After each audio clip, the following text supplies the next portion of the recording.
E estes são os destaques de hoje. 2 vírus numa moto. Presidente Bolsonaro faz motociata no Rio de Janeiro. A super soldado com soro da AP. Capitã Cloroquina depõe na CPI do Covid. Campeonato parlamentar de inquérito. Sai a escalação dos próximos depoentes da CPI do Covid.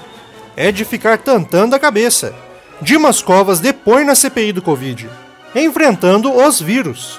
Manifestantes tomam as ruas em atos contra o governo Bolsonaro. Em Brasília, 19 horas.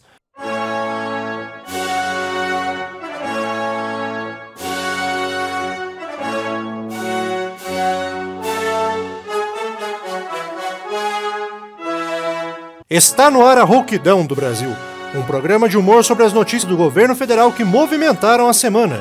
Boa noite a todos! Sábado, 29 de maio de 2021. Na apresentação do programa, Leandro Cirilo. Se inscreva no canal para receber todas as piadas assim que forem postadas.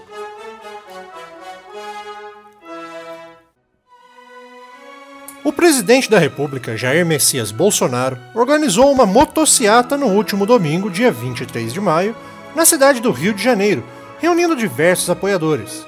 Estima-se que a motociata tenha gerado um gasto público de aproximadamente R$ 485 mil, isso apenas para garantir a segurança do presidente por parte da Polícia Militar.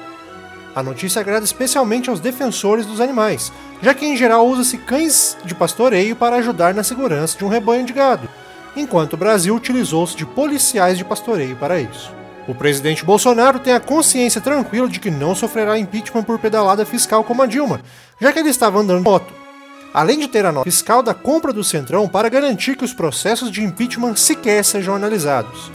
Jair Bolsonaro foi multado no Maranhão por andar sem máscara e provocar aglomeração na semana passada. Já no Rio de Janeiro ele foi só mesmo, provocando aglomeração tranquilamente enquanto acenava para a população. A buzina de sua moto fora substituída por um berrante, para facilitar sua localização em meio ao alvoroço local. Muitos motoboys e membros de motoclube seguiram o presidente em seu passeio saindo do Parque Olímpico da Barra e seguindo até o aterro do Flamengo, enquanto pessoas lembravam dos enterros ocorrendo pelo Brasil após 450 mil mortes causadas pelo Covid-19. Nesse evento, o presidente Jair Bolsonaro chama a atenção de populares dizendo que não precisa chamar atenção para aumentar a popularidade, chegando a falar em um palanque ao fim do passeio, como se fosse um breve comício. O presidente apontou o ministro Tarcísio de Freitas como possível candidato ao governo do estado de São Paulo. Bolsonaro ainda fez críticas aos governadores que adotaram lockdown, afirmando não ter comprovação científica de que tem efeito no controle da Covid. Impositores apontam que o ex-ministro Pazuello também não tinha efeito algum contra a doença e mesmo assim se manteve no cargo por um bom tempo. Ainda em discurso, o presidente afirmou que tomará medidas para garantir que nenhum cidadão fique em casa e que usará o exército dele se precisar. Não se sabe, entretanto, de qual exército ele está falando, dos milhares de robôs que jogam comentários prontos na internet, dos apoiadores que não formaram assinaturas suficientes para um partido dele, ou se serão os militares que também entraram na reforma administrativa e que não foram defendidos como Bolsonaro prometeu.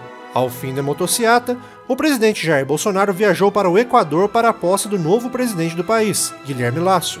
Ao contrário do que fez no Brasil, Bolsonaro usou máscara durante todo o evento de posse, tanto como forma de respeito à população, quanto para garantir que não transmitiria nem um pouco do patriotismo brasileiro aos Estados Unidos, o que poderia ser fatal para o Equador.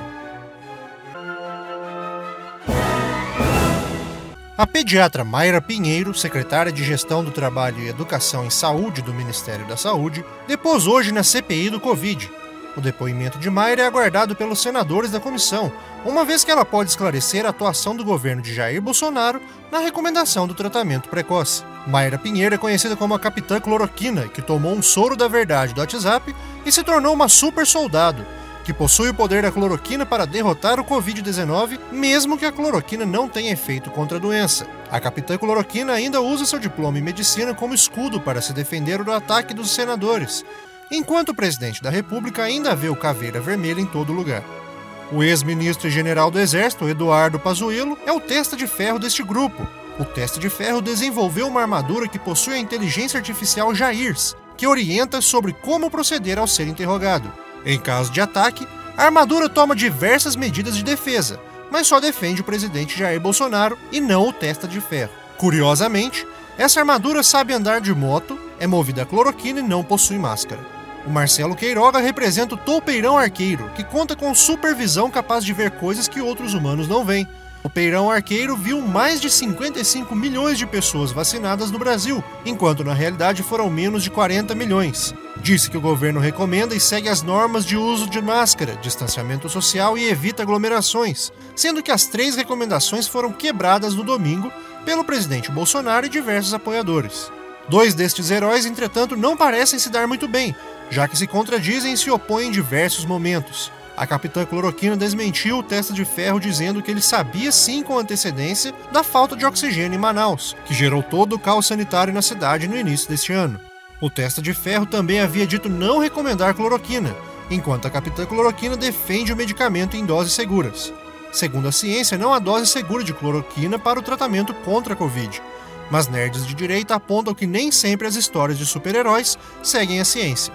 E na união dessas habilidades e poderes, nasce a equipe de heróis do presidente Jair Bolsonaro, os Gadores, que sacrificam o rebanho da população brasileira para salvar seu Messias, que insiste em subestimar o verdadeiro vilão enquanto persegue um fantasma vermelho.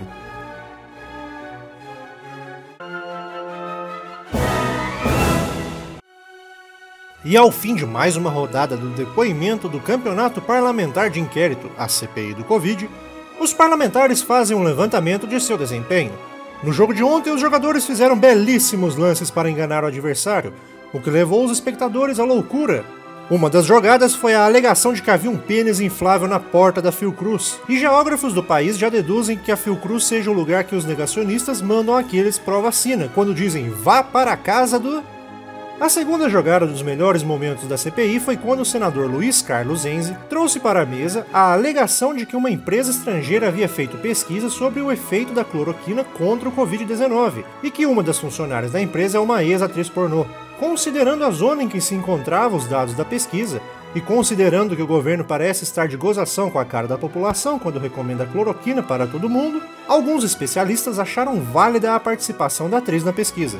Após a análise das estatísticas dos jogadores, saiu a escalação do time Políticos Falcatrua Clube para a próxima rodada do campeonato da CPI do Covid. Diversos torcedores pediram para que os times fossem divididos igual aos times de futebol de rua, que tem os com camisa e os sem camisa, mas nesse caso seriam os com tornozeleira eletrônica e os sem tornozeleira eletrônica, para ficar mais fácil de reconhecer quem é quem. Confira agora como fica o time dos depoentes da CPI da Covid. Na frente, os governadores do Amazonas, Amapá, Distrito Federal, Pará, Rondônia, Roraima, Santa Catarina, Tocantins e Piauí. Se embolando no meio de campo, temos o ex-governador do Rio de Janeiro, Wilson Witzel, e a vice-governadora de Santa Catarina, Daniela Rainer. Na defesa do governo, encarregada de não deixar o time de Jair Bolsonaro perder, nós temos Eduardo Pazuello e Marcelo Queiroga, ex-ministro e ministro da Saúde, respectivamente. Arthur Weintraub e Felipe Martins, que são, nessa ordem, ex-assessor e assessor da presidência da República. Carlos Wizard e Paulo Baraúna, que são os empresários. E no gol, a ex-secretária do Ministério da Saúde, Luana Araújo. Chocolate sabor laranja, um sabor que racha na sua boca. Novas adições ou substituições podem acontecer, já que alguns jogadores estão sendo convocados pela segunda vez para defender a camisa verde e amarela em pouco tempo.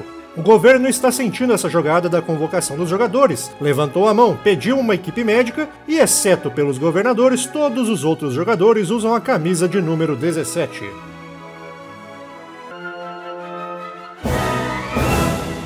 O presidente do Instituto Butantan, Dimas Covas, depôs nesta quinta-feira na CPI da Covid-19.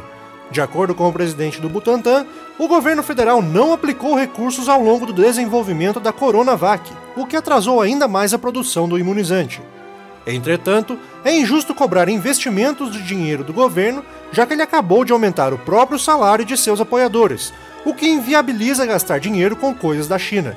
Dimas Covas confirmou que as negociações com o Ministério da Saúde iam bem até o presidente Jair Bolsonaro declamar que não compraria ou financiaria uma vacina chinesa contra um vírus chinês. Alguns opositores apontam que Bolsonaro já vem se utilizando de muitas coisas da China em seu mandato, como sua habilidade de ser igual ao rojão, fazendo barulho, cheirando pólvora e só enche o saco, além da muralha emocional entre o presidente e as mortes pelo Covid, e sua postura de pastel de vento em fim de feira. Segundo Dimas, o Brasil poderia ter sido o primeiro país do mundo a vacinar contra a Covid-19 se o governo tivesse adotado a vacina Coronavac. Alguns patriotas brasileiros defenderam o governo lembrando da frase dita por Bolsonaro nos Estados Unidos. Deus acima de tudo, Estados Unidos acima de todos. Segundo esses patriotas, isso explicaria o motivo do presidente Jair Bolsonaro ter se negado a comprar ou financiar o Coronavac. A quantidade de doses da vacina que poderiam ter sido distribuídas até a data de hoje é de 100 milhões de unidades, o que imunizaria completamente 50 milhões de habitantes. Segundo fontes obtidas em meio a assessores do governo, os bravos defensores da nação tinham medo da agulha e temiam por sua masculinidade viril se tomassem uma vacina. Por isso optaram por recomendar a cloroquina e não quiseram levar uma picadura com o imunizante chinês. Dimas Covas ainda apontou que essa pandemia é, de fato, uma guerra e que devemos combater o vírus com essa mentalidade. Generais e especialistas em segurança pública apontam que, considerando o medo que o governo tem de uma agulha, essa guerra vai ser bem mais difícil de ser vencida.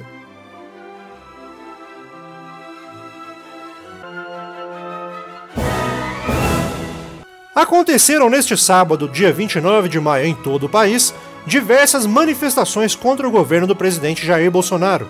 Os manifestantes utilizaram da abreviação 29M para marcar o movimento, que visa criticar as mais de 29 M's que o 17 tem feito na presidência. O principal motivo da mobilização é a gestão do presidente Bolsonaro durante a pandemia, em que muitos sentem como se o presidente estivesse combatendo a população enquanto toma café e pão com leite condensado com o vírus. Embora estejamos em um momento de pandemia causada pelo novo coronavírus, organizadores da manifestação do dia 29 de maio apontam que também passamos por uma grande pandemia causada pela nova política vírus, causada pelo Jair de 17, e que por isso o risco que correm ao se manifestar nas ruas é aceitável. Outro ponto que chama atenção nas manifestações do dia 29 de maio é a reivindicação de que o governo dê mais atenção às vacinas, que têm sido comprovadamente negligenciadas pelo presidente Bolsonaro. Cientistas e pesquisadores declararam que entre a Covid-19 e o Jair de 17, apenas uma dessas doenças não possui remédio ou tratamento conhecido além da vacina, e portanto é legítima a tentativa de combater ambas as doenças, focando na que possui algum recurso. Os atos e manifestações do dia 29 de maio foram em sua maioria pacíficos, com manifestantes utilizando máscaras e mantendo o distanciamento entre si. Entretanto, as manifestações foram marcadas por atos de violência da polícia contra manifestantes em alguns lugares, já que em atos a favor da ditadura você é tratado como em uma democracia, e em atos a favor da democracia você é tratado como em uma ditadura.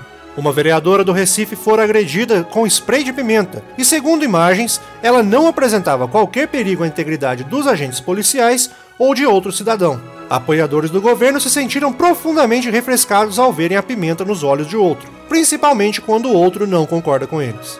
Ainda no Recife, policiais militares do estado atacaram os manifestantes com bombas e spray de pimenta. Segundo diversos meios de comunicação e manifestantes no local, a manifestação seguia pacífica e seguindo todas as orientações, exceto a mais importante, não se manifestar contra o governo, mostrando que pau que dá em Francisco não dá em Feliciano, ou em Pazuello, ou em Freitas.